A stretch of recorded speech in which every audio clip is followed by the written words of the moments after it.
आम्ही लहान असताना कुठलाही सण येऊ द्या खूप आनंद व्हायचा कारण त्यानिमित्तानंच गोडधोड खायला मिळायचं ना. मग सध्या संक्रांत जवळ आली तर प्रत्येक वर्षी आमच्याकडे संक्रांतीला तिळाच्या पोळ्या बनवल्या जातात. तीच रेसिपी आज मी तुमच्याबरोबर शेअर करते. पाव किलो तीळ घेतले, ते गॅसवरती मंद आचेवरती चांगले हलकेसे भाजून घेतले. आता अगोदर कणिक मळायला घेऊ तर त्यासाठी परातीमध्ये गव्हाचं पीठ मोठी वाटी घेतली. थोडंसं मीठ घालायचं चवीप्रमाणे आणि मोठे 2 चमचे तेल घालायचं. तेल घातल्याने काय होतं, कणकीला खुसखुशीपणा येतो, त्यामुळं पोळी खुसखुशीत होते आणि पोळी जर खुसखुशीत झाली तर जास्त वेळ टिकते आणि खायलासुद्धा तेवढीच टेस्टी लागते. त्यामुळे तेल ओतल्यानंतर पिठाला अगोदर चांगलं तेल चोळून घ्या. नंतर थोडंसं पाणी घालून घट्टसर गोळा मळा. गोळा घट्टच मळा, पातळ होऊ देऊ नका. जेवढा घट्ट गोळा मळेल ना तेवढी पोळी जास्त वेळ टिकते. आता कणिक मळून झालेलं आहे. आपण तीळ बारीक करून घ्यायचं आहे मिक्सरमध्ये. मिक्सरमध्ये तीळ बारीक करताना अगदी जाडसर बारीक करायचे, जास्त बारीक करू नका. जास्त बारीक झाले तर पोळी चवदार लागत नाही, कारण तीळ जेवढे दाताखाली येतील ना तेवढी पोळी चवदार लागते. आता गोडाचं प्रमाण तुम्ही तुमच्या आवडीनुसार करू शकता. मी 1 वाटी इथं गूळ घेतला आहे. गूळ चांगला मिक्स करून घेऊया. इथे थोडासा वेळ लागतो कारण गूळ आणि तीळ आहे ना, मिक्स व्हायला जरा वेळ लागतो. आता वेलची पूड अर्धा चमचा घातला आहे. हे परत एकदा छान मिक्स करून घेऊया. काही लोक याच्यामध्ये ड्रायफ्रूट्स पण टाकतात, तर तुम्ही टाकले तरी चालेल.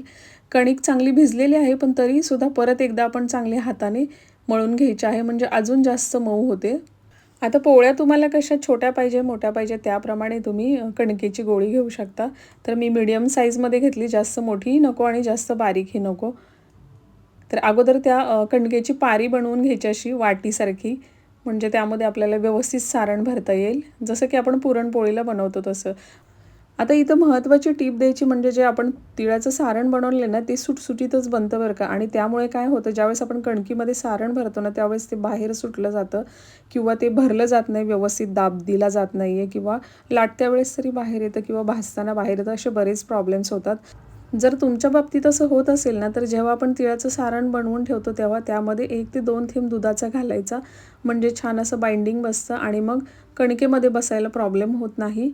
मी काही दुधाचा वापर केलेला नाही आहे. आता पोळी लाटायला घेतली तर अगदी हलक्या हाताने पोळी लाटायची, जास्त दाब देऊ नका. जास्त दाब दिल्याने सुद्धा पोळी फाटते लगेचच.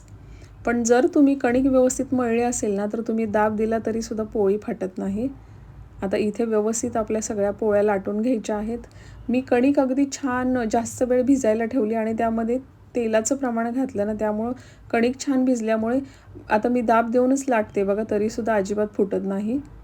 संक्रांतीचा सण आहे म्हणून तर आपण ही पोळी बनवतोच, पण थंडीच्या दिवसामध्ये अधूनमधून बनवलं तरी चालतंय, कारण तेवढेच आपल्या शरीराला फायदे मिळतात. आणि असं पण बाहेरचं गोडधोड आपण खातच असतो. लहान मुलं अधूनमधून गोडधोड मागतात, तर त्याच्याऐवजी ही पोळी बनवून खायला द्यायची. तर पोळ्या सगळ्या माझ्या लाटून झालेल्या आहेत. तवा पण गरम झाला आहे, तर आपण अगदी कमी गॅसवरती ना या पोळ्या दोन्ही साईडनी तूप लावून भाजून घ्यायच्या आहेत, म्हणजे जेवढ्या खुसखुशीत भाजतील ना तेवढ्या चांगल्या खायला टेस्टी लागतील बरं का. तर अगदी थोडंसं तूप लावून आपण दोन्ही साईडनी छान अशा कुरकुरीत भाजून घेऊया. प्रत्येक वर्षी संक्रांतीला मी ही पोळी बनवतेच. शिवाय अधूनमधून सुद्धा थंडीमध्ये मुलांना करून घालते, कारण आमच्याकडे तेवढी खाल्लीसुद्धा जाते. तर तुम्ही संक्रांतीला ही पोळी बनवता का, मला कमेंट बॉक्समध्ये नक्की सांगा. रेसिपी आवडली असेल तर मानवीज किचनला लाईक, सबस्क्राईब, शेअर करा. परत एका आपण छानशा व्हिडिओमध्ये भेटूयात. तोपर्यंत नमस्कार.